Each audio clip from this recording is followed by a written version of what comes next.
That's Holocaust survivor Nick Hope on your screen there with his son. Today, they're at the concentration camp for an annual ceremony celebrating its end.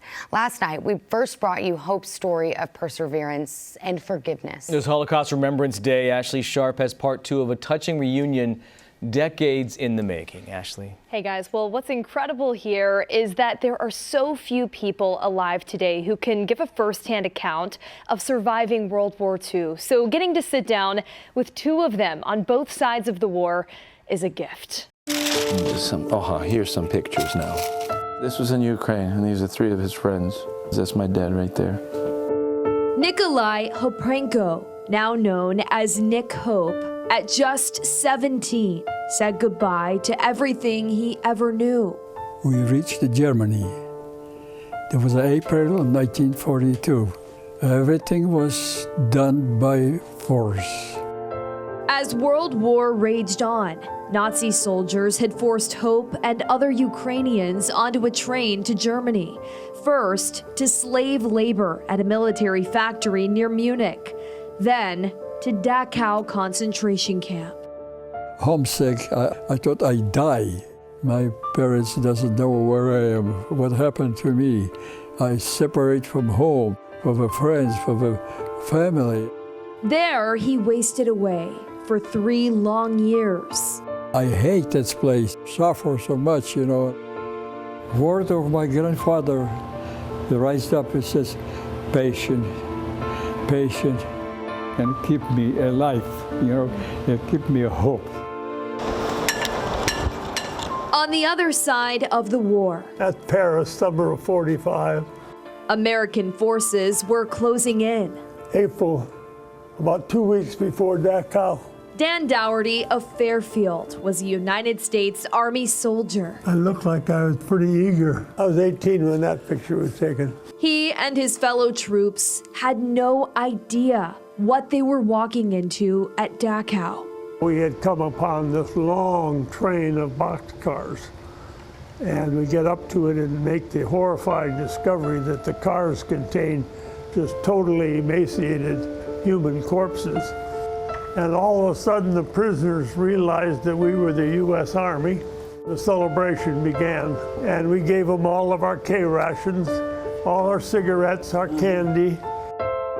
Raw emotion of a liberation that for 2 men on 2 sides of a war never faded. Second or third time, Papa? Hi there. Hi. It's why a reunion like this, Nick, good to see you. Nice to see you. We're hanging in there. nearly 80 years later, stops time. Well, I came to Northern California in 1953, and Nick came in 1961, I think. Right. So we've lived within an hour of each other, but it wasn't until 2020 that we ever knew each other existed. Both the liberator and the liberated. Brave American soldier, when they come, and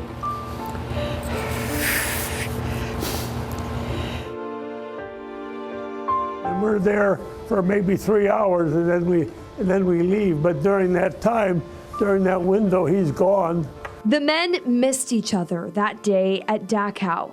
Nick was forced on a death march out of the camp with thousands of prisoners until there come American tanks, one after another, 100 of them, and they hear, hooray!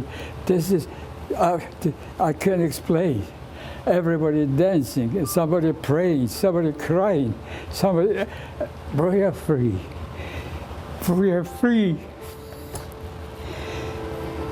Thank you. Thank you. they finally came face to face, decades after Dachau, after seeing the horrors of the Holocaust through different eyes. People are still trying to figure out how something like that could happen. But saw the same promise at the war's end. We are free. We are free. That's very important. Yeah, thank you. Yeah, Good to see you again, Nick. Thank you from the bottom of my heart.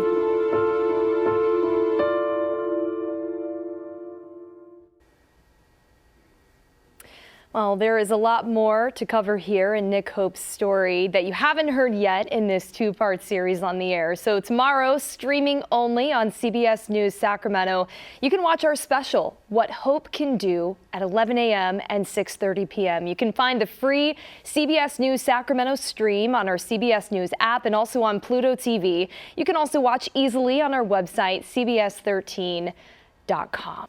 You said it earlier, this is something that we're running out of time to be able to hear from the people who actually lived it and experienced it.